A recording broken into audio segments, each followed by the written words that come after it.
அனைவருக்கும் வணக்கம்.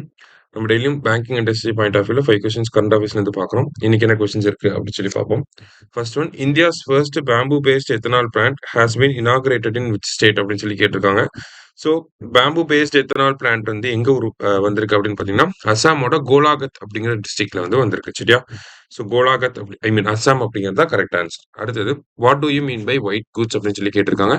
So white goods மேல ப்ரொடக்ஷன் லிங்க்டு இன்சென்டிவ் ஸ்கீம் வந்து மறுபடியும் சென்ட்ரல் கவர்மெண்ட் வந்து ஆக்டிவேட் பண்ணியிருக்காங்க. ஸோ ஒயிட் குட்ஸ்னா என்ன அப்படின்னு சொல்லி பார்த்தீங்கன்னா, நம்மளோட ஹவுஸ் ஹோல்ட் அப்ளையன்சஸ் தான். இப்போ வீட்டில் பயன்படுத்தக்கூடிய fridge, LED lights, refrigerators like I mean washing machine, AC இதெல்லாம் தான் நம்ம ஒயிட் கூட்ஸ் அப்படின்னு சொல்லி சொல்லுவோம். சரிங்களா? அடுத்தது, consider the following statement regarding INS Androth அப்படின்னு சொல்லி கேட்டிருக்காங்க.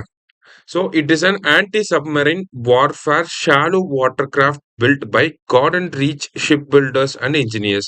So anti-submarine warfare correct தான். அடுத்தது Gordon Reach அதுவும் கரெக்ட் தான். It is propelled by a diesel engine water jet combination அப்படின்னு சொல்லி கொடுத்துருக்காங்க. டீசல் இன்ஜின் தான் பயன்படுத்துறாங்க. சரியா? ஸோ ரெண்டுமே கரெக்ட் தான். இந்த கார்டன் ரீச் அப்படிங்கிறது எங்க இருக்குன்னா நமக்கு கொல்கத்தால இருக்கு. சரியா? ஸோ போத் கரெக்ட் அப்படிங்கிறதா கரெக்ட் ஆன்சர். அடுத்தது, what is the name of the portal launched at the Gyan Bharatam international conference to digitize and preserve India's manuscript heritage அப்படின்னு சொல்லி கேட்டிருக்காங்க. ஸோ இந்த கான்ஃபரன்ஸ்ல என்ன போர்ட்டல் லான்ச் பண்ணியிருப்பாங்க அப்படின்னு சொல்லி பார்த்தீங்கன்னா, கியான் பாரதம் போர்ட்டல். எதுக்காக அப்படின்னு சொல்லி பார்த்தீங்கன்னா, டிஜிட்டைஸ் பண்றாங்க நம்மளோட மேனுஸ்கிரிப்ட்ஸ் எல்லாத்தையுமே டிஜிட்டைஸ் பண்ணி ப்ரிசர்வ் பண்றதுக்காக இதை கொண்டு வந்திருக்காங்க. சரியா?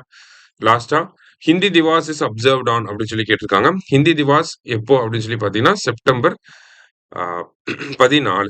சரியா? செப்டம்பர் 14 தான் நமக்கு ஹிந்தி திவாஸா நம்ம அப்சர்வ் பண்றோம். சரியா? இன்னைக்கு 5 கொஸ்டின்ஸ் பார்த்துருக்கோம். தேங்க்யூ.